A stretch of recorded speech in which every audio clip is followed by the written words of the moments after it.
Mutton কষা শুনলেই মনে হয় একটু খেয়ে দেখি। আর যদি হয় সেটা মজার, তাহলে তো কোনো কথাই নেই। খুব মজার হয়েছে এই মাটন কষাটি। অনেক সুন্দর করে রান্না করেছি। মজাদের এই মাটন কষাটি কিভাবে আমি রান্না করেছি চলুন দেখাই। এখন আমি 2 কেজি পরিমাণ মাংস নিয়েছি। আমি একটা বড় বাটিতে মাংসগুলো নিয়ে নিলাম। মাংসগুলো নেওয়ার পরে আমি এতে দিয়ে দিলাম লেবুর রস। লেবুর রস দেওয়ার পরে দিয়ে দিলাম কাঁচামরিচ, সাথে লবণ, হলুদের গুঁড়ো, আর দিয়ে দিলাম 4 টেবিল চামচ পরিমাণ আমি দিয়ে দিয়েছি এটা রসুন বাটা। রসুন বাটাটা একটু বেশিই দিয়েছি। আর 3 টেবিল চামচ পরিমাণ দিয়েছি আমি পেঁয়াজ বাটা, দিয়ে দিলাম জিরে বাটা। আমি এটাতে সব বাটা মশলা ব্যবহার করেছি। আর মিডিয়াম সাইজের বাটির 1 বাটি তেল দিয়েছি। যেহেতু আমি এটাকে তেলেই কষাবো, সেহেতু তেলের পরিমাণ একটু বেশি দিতে হবে। আমি এখন একটা অয়েল র্যাপিং পেপারে র্যাপ করে 2 ঘন্টার জন্য রেখে দিচ্ছি। 2 ঘন্টা পর ফিরে এলাম। ওয়াও, অনেক সুন্দর কালার হয়েছে, খুব সুন্দর এবং দারুণ একটা ফ্লেভার এখনই বের হচ্ছে।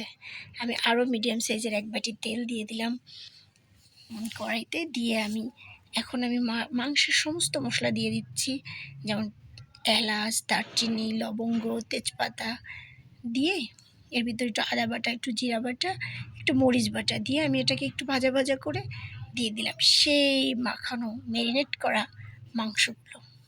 দিয়ে আমি এটাকে ভালো করে নেড়ে চেড়ে আমি প্রায় 7-8 মিনিট নেড়ে চেড়ে কষিয়ে তারপরে ঢেকে দিয়েছি। ঢেকে দেওয়ার পরে এটা আমি প্রায় 15 মিনিট হালকা আঁচে দিয়েছি। যেহেতু আমি কোনো পানি ব্যবহার করব না, আমি মাংস থেকে যে পানিটা বের হবে সেটা আর হচ্ছে তেল, এটাতেই আমার মাটন কষাটা হবে। সেহেতু আমার একটু অল্প আঁচে একটু সময় নিয়ে রান্নাটা করতে হবে। আবারও আমি প্রায় 15-20 মিনিটের মতো ঢেকে দিয়েছিলাম। মাঝে মাঝে আমি ঢাকনাটা তুলে নেড়ে চেড়ে দিয়েছি। হ্যাঁ, এখন আমার মাংসটা সফট হয়ে গেছে। আমি দিয়ে দিচ্ছি এর ভিতর একটা মশলা, একটা গুঁড়া মশলা আপনারা দেখতে পাচ্ছেন। সেটা হচ্ছে এলাচ, দারচিনি, লবঙ্গ আর হচ্ছে জিরা।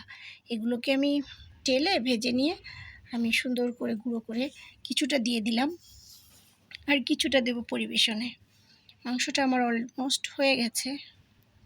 এখন আমি পরিবেশন করব। দারুণ স্বাদের এই মাংসটি। হ্যাঁ, আমি দেখতেই পাচ্ছেন অনেক সফট হয়েছে এবং খেতেও খুবই মজার হয়েছে। আমি দিয়ে দিলাম সেই আমার টেলে রাখা মাংসগুলো। তো খুবই মজার এই রেসিপিটি হয়েছে। আজকে এই পর্যন্তই। আগামীকাল নতুন কোনো রেসিপি নিয়ে দেখা হবে। আল্লাহ হাফেজ।